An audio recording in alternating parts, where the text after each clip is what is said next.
Hello दोस्तों। आज मैं आपको फाइनेंस की एक नई कहानी सुनाने जा रहा हूँ। ये कहानी 3 दोस्तों की है। तीनों एक ही शहर में रहते हैं। रोहित, अमन और गजोदर। तीनों एक ही कंपनी में काम भी करते हैं और तीनों की उम्र सेम है, 25 साल। अमन की सैलरी 50,000 थी, रोहित की सैलरी 30,000 थी और गजोदर की सैलरी सिर्फ 20,000 थी। हर महीने सैलरी आने पर तीनों साथ बैठकर चाय पीते और बातें करते थे। अमन की सोच अलग है। अमन जिंदा दिल इंसान है। अमन हमेशा कहता था, यार मैं इतना कमा रहा हूँ, ज़िंदगी एंजॉय करनी चाहिए। आज जो है वही असली ज़िंदगी है। वो नए कपड़े खरीदता, महंगे मोबाइल खरीदता, दोस्तों के साथ बाहर घूमता और पैसे उड़ाता। उसके दिमाग में एक ही बात होती थी, कल की चिंता कल देखेंगे। और ये सही भी है दोस्तों, कि आप आज की ज़िंदगी जो है वो बहुत बेहतरीन होती है। आने वाला समय कैसा होगा वो किसी को नहीं पता है। तो अमन की जो सोच थी वो एक टाइम पे देखी जाए तो काफ़ी अच्छी थी और काफ़ी बढ़िया सोच थी उसकी। और यहीं पर रोहित की सोच थोड़ी अलग थी। रोहित थोड़ा समझदार था। वो कहता था, मैं अपनी कमाई का कुछ हिस्सा बचा रहा हूँ। और वो हर साल थोड़ा थोड़ा गोल्ड खरीदता था। उसे लगता था कि सोना हमेशा बढ़ता है, इससे मेरा भविष्य सुरक्षित रहेगा। और ये सच है दोस्तों, क्योंकि सोना हमेशा बढ़ते रहता है और उससे उसका भविष्य सिक्योर भी होता है और वो लाइफ में धीमे धीमे ग्रो भी करता है। रोहित समझदार था, तो वो समझदारी वाला डिसीजन लेता है। वो थोड़े पैसे बचाता है और हर साल थोड़ा सोना खरीदता रहता है और थोड़ा थोड़ा सोना खरीद के वो अपनी थोड़ी सी वेल्थ बनाता है। और यहाँ पे गजोदर की सोच पूरी अलग थी, सबसे अलग। क्योंकि गजोदर अलग ही था। वो इसलिए क्योंकि उसकी सैलरी भी बहुत कम थी, सिर्फ 20,000 सैलरी। रोहित के और अमन के मुकाबले में उसकी सैलरी कुछ भी नहीं थी। जितना अमन खर्चा कर देता था उतनी रोहित की सैलरी थी। तो यहाँ पे गजोदर की जो सोच थी वो इसीलिए अलग थी। वो समझदार था, सारी चीज़ें थी, पर बेचारा इतना वेल नहीं कमाता था कि वो इसको थोड़ा और बेहतर कर सके। वो रोहित की तरह गोल्ड नहीं खरीद सकता था, वो अमन की तरह ज़्यादा खर्चे नहीं कर सकता था, क्योंकि वो कम्प्लीटली एक इनकम में बंधा हुआ था। क्योंकि उसकी सैलरी सिर्फ 20,000 थी। अब वो 20,000 की सैलरी थी, पर उसका दिमाग बहुत तेज़ था। वो अपने दिमाग को हमेशा काम में लगाए रखता था कि उसे क्या करना है, लाइफ में कैसे आगे बढ़ना है। तो वो सारी चीज़ों को एक मेजरमेंट करता था और वो नई नई चीज़ें सीखता रहता था कि जिससे वो उसके भविष्य में इससे बेहतर स्थिति में पहुंच पाए। गजोदर सबसे कम कमाता था, लेकिन सबसे ज़्यादा सोचता था। वो हर महीने खर्च लिखता था। उसने देखा कि अगर वो चाहे तो 2,000 रुपये बचा सकता है। गजोदर इतना सारा लेखा जोखा रखता था कि उसे पता चलता था उसकी इनकम में कि उसके पास पैसा वो कैसे बचा सकता है। तो वो 2,000 रुपये बचा लेता है। एक दिन उसने कहा, मैं हर महीने एसआईपी में निवेश करूँगा। अब यहाँ पे एक सोचने वाली बात आती है कि गजोदर अपने आप को हमेशा प्रिपेयर करता था हर एक चीज़ के लिए, कि क्या करना है, कैसे करना है, सारी चीज़ें। तो उसके मन में ये एक डिसीज़न आता है, क्योंकि वो पहले से ही सीख रहा था। जब सीखने लगते हैं तो रिस्क कम हो जाता है। तो यहाँ पे वही चीज़ हुई कि उसने सोचा कि मैं एसआईपी में इन्वेस्ट करूँगा। अमन हंस पड़ा, 2,000 से क्या होगा, इससे कौन अमीर बनता है, मुझे बताओ। अमन ने हंसते हुए बोला। तो गजोदर मुस्कुराकर जवाब देता है कि बड़ा पैसा एक दिन बनेगा, ये सच है, पर मुझे अमीर नहीं बनना, ये भी सच है।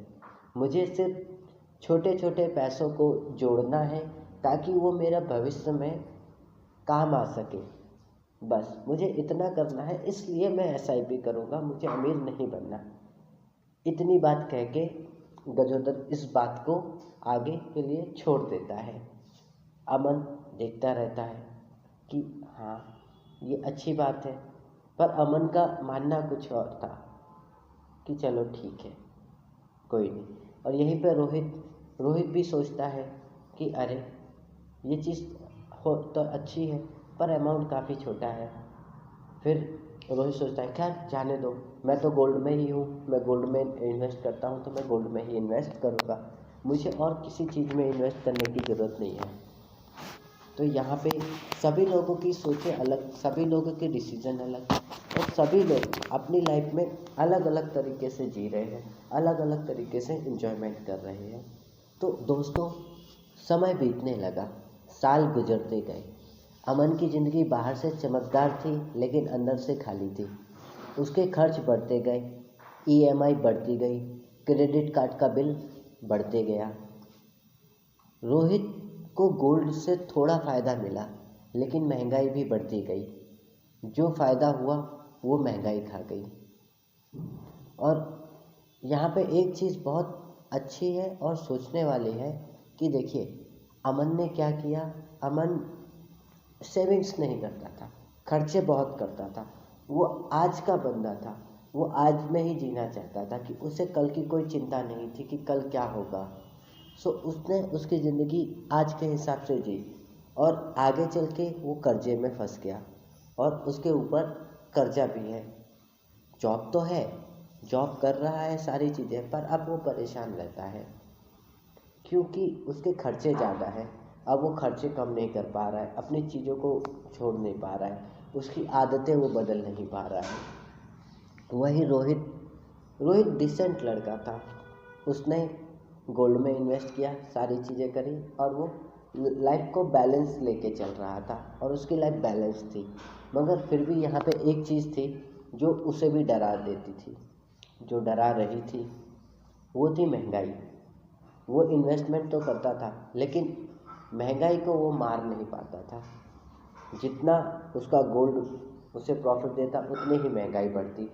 तो वो एक लेवल पे था, ना तो वो कम था ना तो वो ज़्यादा था, वो एक ही लेवल पे था और एक जगह स्टे था। और वहीं पर गजोदर हर महीने चुपचाप ऐसा भी करता था, ना दिखावा करता ना कोई शोर करता, बस डिसिप्लिन में अपना काम करता। उसने ऑटोमेटिकली अपने बैंक से कुछ चीज़ें करवा रखी थी ताकि जैसे ही उसकी सैलरी आए और उसके अकाउंट से 2,000 रुपये कट जाए। और ऐसा ही होता था, उसके अकाउंट से हमेशा 2,000 रुपये कटते थे हर महीने।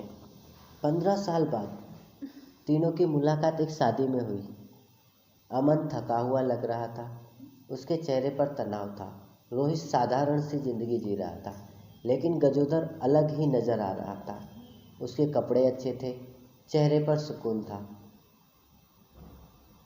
अब यहाँ पर एक मज़ेदार बात होती है। गजोदर बोलता है अपने दोस्तों को, चलो इतने टाइम बाद मिल रहे हैं तो मेरे घर चलो, चाय पीते हैं। जब अमन और रोहित उसके घर पहुँचे तो दोनों हैरान रह गए। बड़ा सा घर, अच्छी गाड़ी और शांति। अमन बोला, तू हमसे कम कमाता था, ये सब कैसे हो गया? गजोदर ने जवाब दिया। गजोदर बोलता है कि मैंने कोई जादू नहीं किया, मैंने बस 3 चीज़ें की। हर महीने मैंने सिस्टमैटिक प्लान्स में इन्वेस्ट किया, मैंने शांति रखी और पैसा अपने आप बन गया। मैंने टाइम दिया, मैंने उस चीज़ को टाइम दिया और वहाँ से कंपाउंडिंग स्टार्ट हुई और कंपाउंडिंग स्टार्ट हुई तो मेरे पास पैसे हो गए। दोस्तों यहाँ पे एक चीज़ होती है, जब भी आप स्टॉक मार्केट में, एसआईपीस में या म्यूचुअल फंड्स में कहीं पे भी जब आप इन्वेस्टमेंट करते हैं तो क्या होता है कि आप उनको टाइम देते हैं। जब भी आप टाइम देते हैं तो वो धीमे धीमे धीमे ग्रो करते हैं और कंपाउंडिंग का इफ़ेक्ट आपको लंबे समय में ही दिखता है, 5 साल 10 साल में।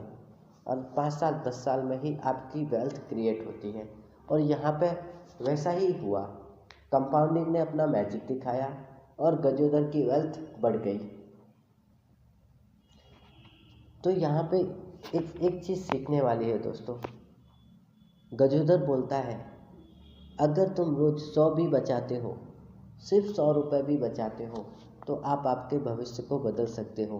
अमीर बनने के लिए लॉटरी नहीं चाहिए, आदत सही होनी चाहिए। अमीर बनने के लिए आपको आपकी आदतें सुधारनी होगी, जो आप गलत हैबिट्स में होते हो। अमन को पछतावा होता है। अमन की आंखों में आंसू आ गए। वो बोला, काश मैंने भी समय रहते शुरू किया होता। गजोधर ने कहा, शुरुआत करने का सबसे अच्छा समय कल था, पर आप आज से ही स्टार्ट कर सकते हो। क्यों? क्योंकि समय कल जो गुजर गया सो गुजर गया। आज आप नई शुरुआत करते हो और आप नई शुरुआत कर सकते हो। उस दिन के बाद अमन और रोहित ने फैसला किया कि अब वो भी इन्वेस्टमेंट स्टार्ट करेंगे। तो दोस्तों, कहानी यहाँ ख़त्म होती है, लेकिन हमें इस कहानी से ये सीख मिलती है कि पैसा छोटा नहीं होता, सोच छोटी होती है। आप हमेशा देखिए, आप कोई भी चीज़ करते हैं तो शुरुआत में हमेशा छोटी लगेगी, पर वो जैसे जैसे समय होता जाएगा तब आपको वो बड़ी लगेगी। तो आप आपकी सोच को बदलें। आपकी सोच जैसे ही बदलेगी, डिसेंट आदत आपके अंदर आएगी, आप ऑटोमेटिकली फाइनेंशियली और चीज़ों के लिए तैयार हो जाएंगे। तो हमेशा याद रखें, पैसा बनने में हमेशा समय लगता है। आप समय दें और चीज़ों का इंतज़ार करें। तो दोस्तों, आपको ये कहानी कैसी लगी मुझे ज़रूर बताइए। अच्छी लगी हो तो लाइक करें, शेयर करें और चैनल को सब्सक्राइब करें। मैं मिलता हूँ आपको अगले वीडियो में इससे भी अच्छी कहानी के साथ, इससे भी अच्छी कोई फाइनेंशियल नॉलेज के साथ। तो तब तक के लिए थैंक यू और धन्यवाद। ये वीडियो सिर्फ एजुकेशन पर्पस के लिए है। इसमें कोई भी डायरेक्टली आपको इन्वेस्टमेंट करने की सलाह नहीं है। आप सीखें और आप आपके हिसाब से या आपके फाइनेंशियल एडवाइज़र से बात करें ये मामले में। Thank you.